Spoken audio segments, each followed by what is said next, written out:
उत्तम जानकर यांनी लोकसभा निवडणुकीत 30 वर्षांपासून वैर असलेल्या मोहिते पाटील यांच्या पाठीशी उभं राहण्याचा निर्णय घेतला। आता उत्तम जानकर यांनी अजित पवार यांना लक्ष्य केलंय। उत्तम जानकर हे अजित पवार यांच्या राष्ट्रवादी काँग्रेस पक्षात आहेत। अजितदादांनी मला पक्षातून काढून टाकलं तर मी अजितदादांना पक्षातून काढून टाकेल असं विधान उत्तम जानकर यांनी केलं होतं। यावर राष्ट्रवादी युवक काँग्रेसचे अक्षय भांड यांनी प्रत्युत्तर दिलंय। अजितदादांचा पराभव करण्याची भाषा करणाऱ्या स्वतःला आमदारकीची उमेदवारी मिळते का हे तपासून घ्यावं। माळशिरस तालुक्यातील जनता कधीही आपला स्वाभिमान गहाण ठेवून तुमच्यासारख्या लबाडाला कधीच निवडून देणार नाही। स्वतःच्या आमदारकीसाठी स्वतःच्या कार्यकर्त्यांचा बळी देण्याचं काम जानकरांनी केलं आहे असं प्रत्युत्तर अक्षय भांड यांनी दिलंय।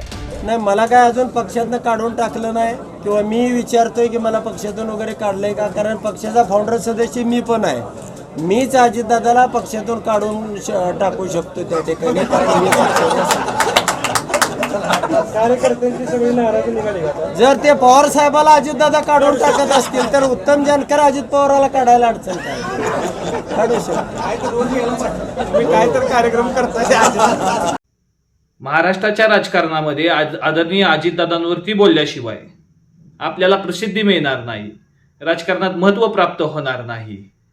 कुणाची तरी सुपारी घेऊन आदरणीय अजितदादांवरती बोलणं आणि स्वतः प्रकाश झोतात येणं यासाठी जी जानकरांची झालेली तडफड आणि फडफड ही आपण सर्व या ठिकाणी बघत आहोत। माळशिरस तालुक्यामध्ये धनगर समाजाच्या जीवावरती मोठा झालेलं नेतृत्व कोण असेल तर ते उत्तम जानकर असतील।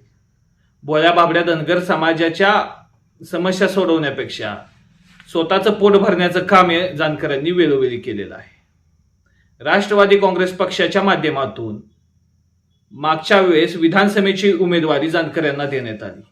आज जे जानकर अजितदादांवरती बोलत आहेत त्याच जानकरांना अजितदादांनी जिल्हा नियोजनवरती घेतलं। त्याच जानकरांना अजितदादांनी वेळोवेळी आर्थिक ताकद पुरवली, वेळोवेळी मोहिते पाटलांच्या विरोधात अजितदादांनी जानकरांना ताकद दिली। तेच जानकर आज अजितदादांना बोलायला लागलेले आहेत। त्यावेळेस अजितदादा ताकद देत होते त्यावेळेस अजितदादा वाईट नव्हते का हा प्रश्न जानकरांनी स्वतःला विचारावा।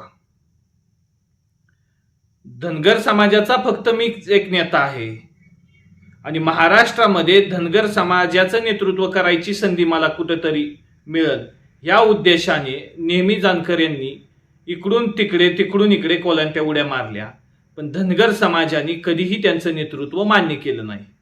ही वस्तुस्थिती संपूर्ण महाराष्ट्रामध्ये प्रत्येक धनगर समाजातील घटकाला माहीत आहे। मान्य आहे जानकर साहेब, तुम्ही मोठे नेते आहात, तुम्ही संघर्षातून मोठे झालेले आहात, पण आज तुम्ही तुमचा स्वाभिमान मोहिते पाटलाच्या दावणीला नेऊन बांधलेला आहे। याच्यासारखी मोठी दुर्दैवाची गोष्ट कोणती नाही। माळशिरस तालुक्यातील जनता ही स्वाभिमानी आहे आणि तुम्ही घाण ठेवलेल्या स्वाभिमानाबरोबर माळशिरस तालुक्यातील जनता कधीही येणार नाही असा विश्वास माझ्यासारख्याला वाटतो। अजितदादांवरती बोलण्यापेक्षा आधी तुम्हाला आमदारकीचं तिकीट मिळतंय का हे त्या ठिकाणी तुम्ही तपासून घ्यावं।